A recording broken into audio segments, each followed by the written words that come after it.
Someone at my New Year's party's trying to kill me. I think I lost him.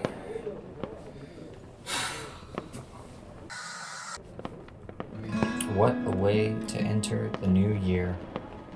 I didn't have to throw a party, I could have been alone playing Balatro this whole time. You heard it was nominated for Game of the Year? It deserved it, if you ask me. I've been a Balatro fan since before the game even came out. A friend of mine told me to check out the demo because he said it seemed like something I would like. That friend deserves an award for being so correct. I put in over 30 hours in that demo alone. I was foaming at the mouth in anticipation for Balatro to finally release, and when it did, it devoured my attention. I've got something around 300 hours in the full game now. I've got nearly all of the achievements. I'm a die-hard fan. For the past year, anytime I wanted to sit down and shut off for a minute, my first instinct was to open Balatro.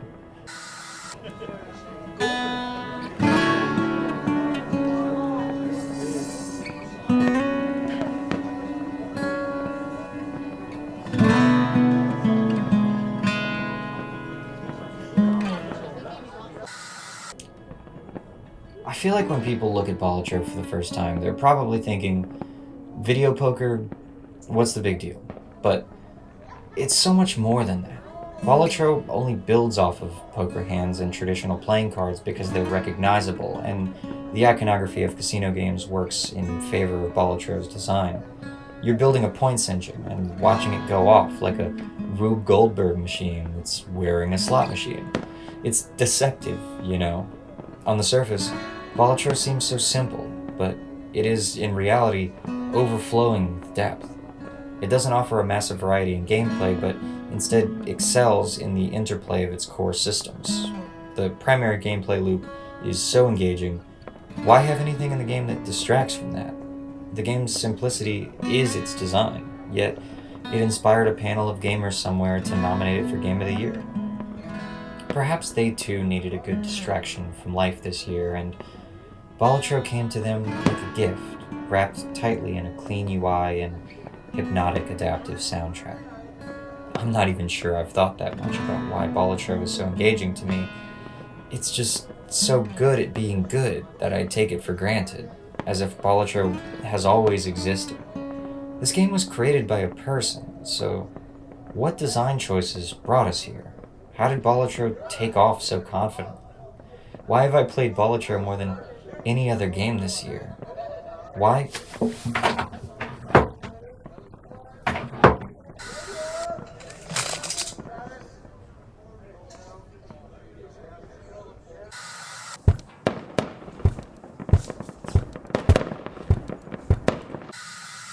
Alright, do not panic. I have been moved to a second location. Okay, honestly though, I did have prior interest in poker before I first started playing Balatro. Maybe if I didn't already know poker hands or have a familiarity with a deck of playing cards, I might not have gotten into Balatro so hard. But I think I'm gonna contest this. I'm gonna try my best to explain in greater detail why I think Balatro is great separate from poker. Firstly, Balatro has an easy-to-access list of all the cards in your deck available at all times, along with a list of the names and values of all available hand combinations.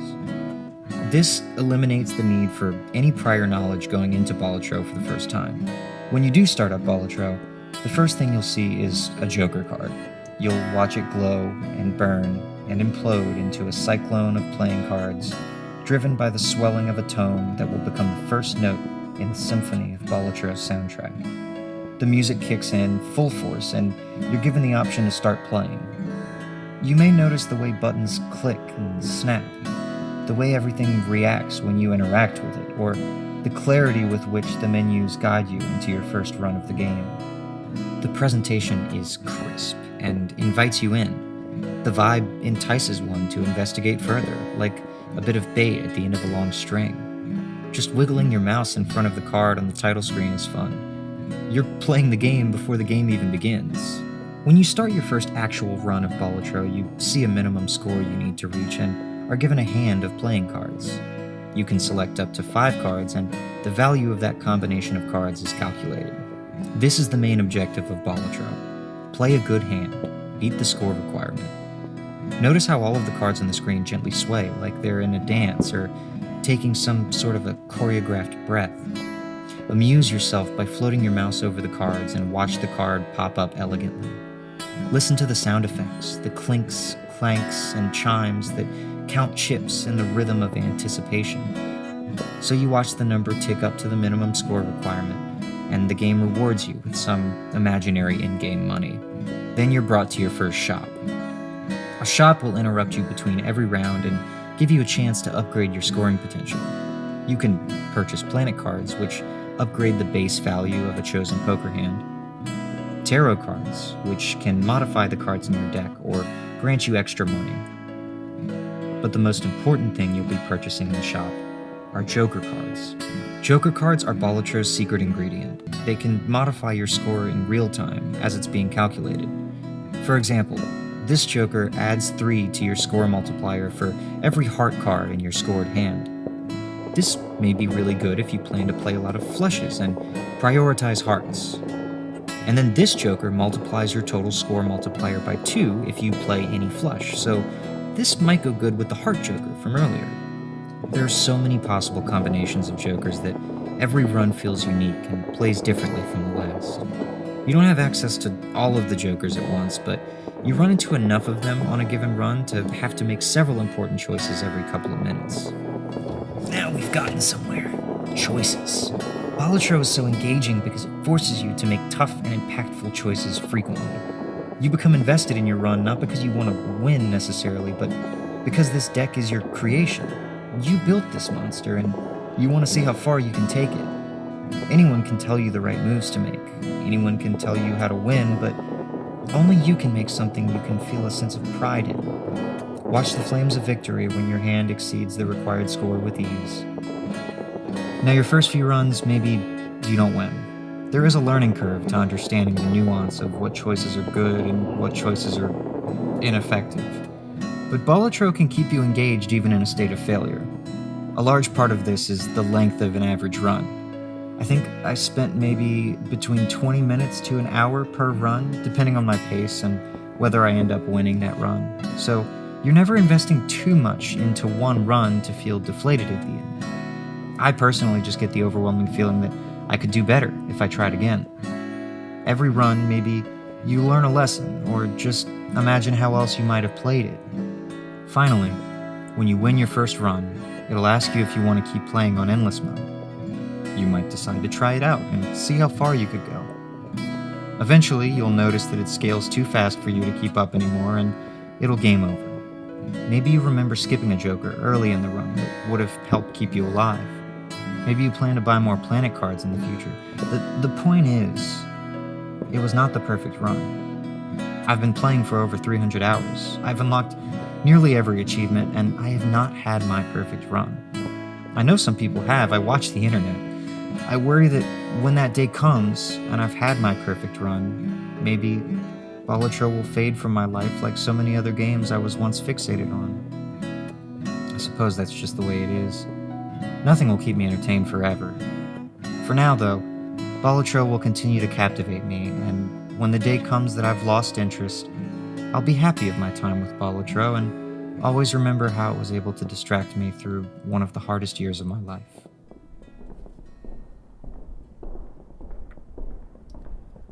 I think someone's coming.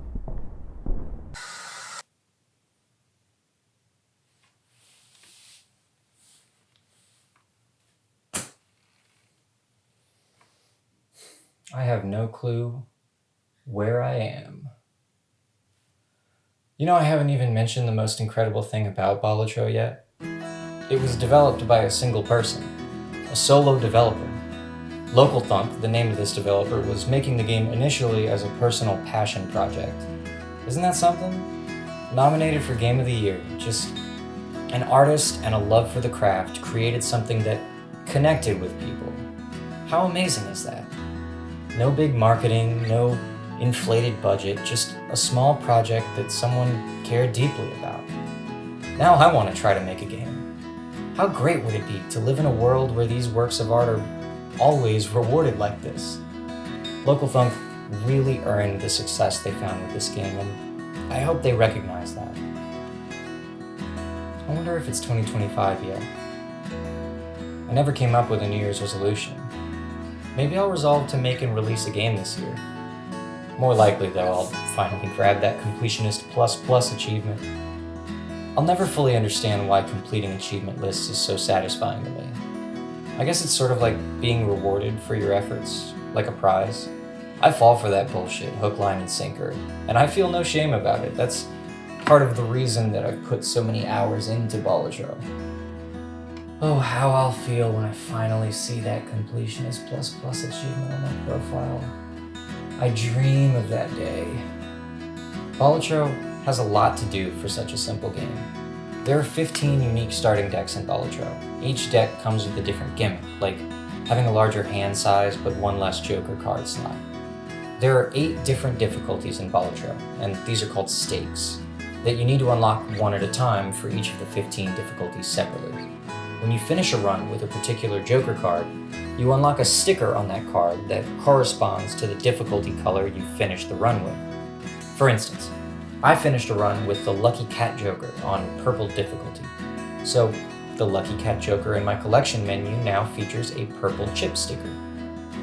To finish 100% of the game, you need to get a gold sticker, and that's the highest difficulty, on every single one of the 150 Joker cards in the game. And this game gets really difficult too.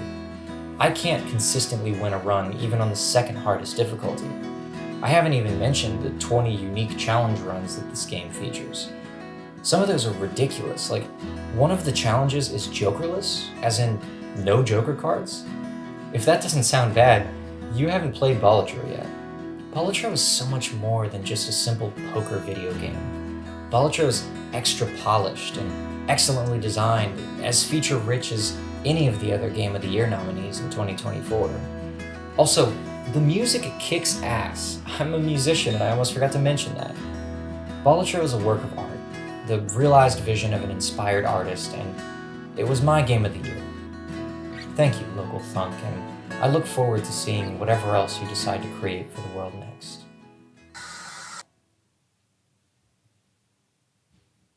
I mean, who knows? Maybe 2025 won't be that bad.